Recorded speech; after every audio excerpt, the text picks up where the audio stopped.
ध्रुवं दे राजावर्ण ध्रुवं देव बृहस्पते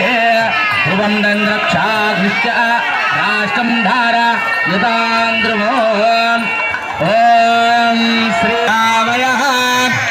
यत्कर्षं यततः प्रतिभाव्यकल्पयन्